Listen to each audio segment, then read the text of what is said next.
rain, and now we're getting frosts. What's the water levels like? Yeah, they really are of concern.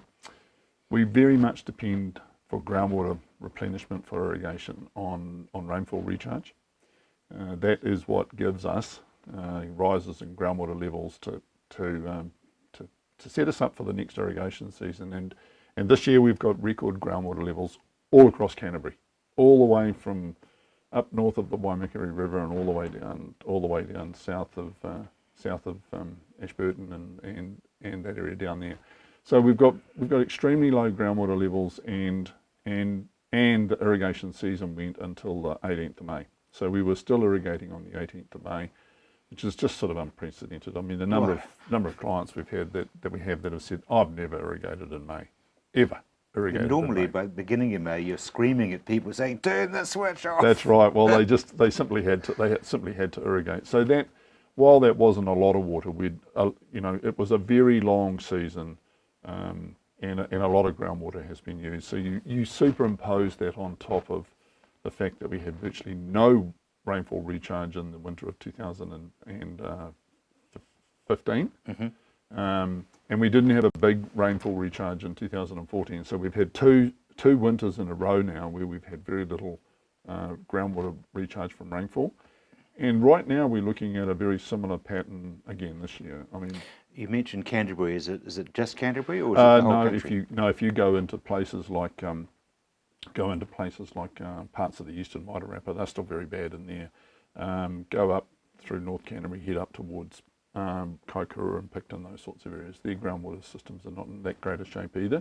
Get up to Hawke's Bay. I wouldn't say they're out of the woods, but they've had significantly more rain than we have had, and so they'll still be in dappled shade, Tony. They will be in dappled shade. Yes, you did right. So it's a concern because we're halfway through June.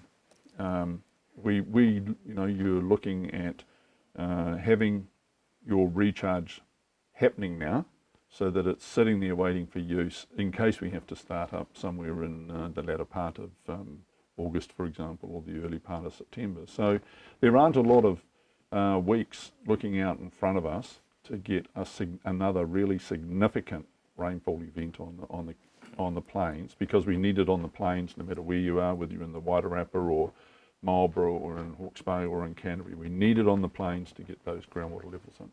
Now, you mentioned late August, but I mean, when did we start the last season? That was pretty early. Yeah, we had some irrigation occurring in August last year. We took our first measurements on the 10th of August last year. So there's the potential with the way the weather systems are at the moment. If you look at them, we're just one high pressure system after another, little bit of a southwesterly, another high pressure system. That we need we need to get a change in this weather system to give us a significant easterly, southeasterly type rainfall event. There's none looming. There are none looming, and that's a big concern. Yeah, I mean, and people look out and they see the snow. That was going to be my next question, Tony Dever. Yeah, there is a bit of snow out there. We lost it all over New Zealand. I've been backwards and forwards to the North Island in the last 3 weeks. And the snow that was sitting around on even places like the Kaimanawas, when I came back from there nearly 3 weeks ago now, they were pretty white, and the Ruahenis were quite white, Kaikuras were really white, but that snow has completely disappeared. So the snow that we get ends up in the rivers. It then ends up keeping sort of like the base of the groundwater in place, so that we keep the pressures up at the coast. Everywhere we need to have pressure at the coast, no matter where the aquifers discharge, so that we don't get saltwater intrusion. So it's really important for keeping that interface at the sea and keeping pressure there to make sure that we don't get saltwater intrusion. So a lot of that water is not sitting around. In terms, if you partition the water that's coming into the groundwater system, it's not there for irrigation use. It's what we get from rainfall. That's really important. Yeah, rainfall, and it's always better water too, isn't it? For some reason. Absolutely. Yeah. Ruataniwha, what's happening up there? Ruataniwha is sitting around waiting for Supreme Court, whatever the next one above High Court is. Yep.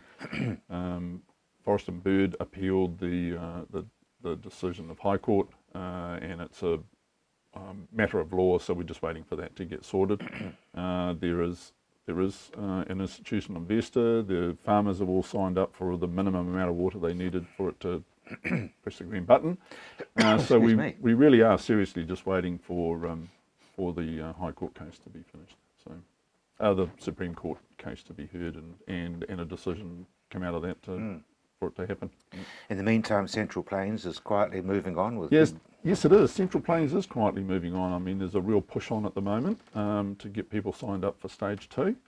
And by all accounts, stage 2 is going very well. There's nothing like a couple of really dry years for the dryland guys to decide that, and no matter where you are, I mean, the same thing has happened with Ruataniwha. I mean, they got their 45 million cubic metres because nothing like 2 or 3 dry years and you go from having, maybe 1,000 bulls on the property to having hardly any. That doesn't work because when you sold your bulls, everybody else is selling their bulls. So, absolutely. And so, yeah, I mean, both, it's sudden, it brings home that it's not that, we haven't had that long a cycle since we last had a sequence of very dry years. You have to go back 2005-06, and we had that was the end of some very dry years. So nothing like that to sort of spark up the interest in it, and a lot of farmers are going to supplement their water with Central Plains water because they're either short of litres per second or short of annual volume. So that's boosting the water that's being bought from CPW. And that water is going to be able to be found, isn't it? Because you're talking about shortages. Yeah, I mean the CPW water and the likes of the Ruataniwha water, for example, that water is already earmarked. I mean, they've got consent for that water. I mean, Central Plains is only using a fraction of its consent at the moment, and they've got storage available in Coleridge, so stage 2 will happen. Brilliant, Tony. Thank you very much indeed.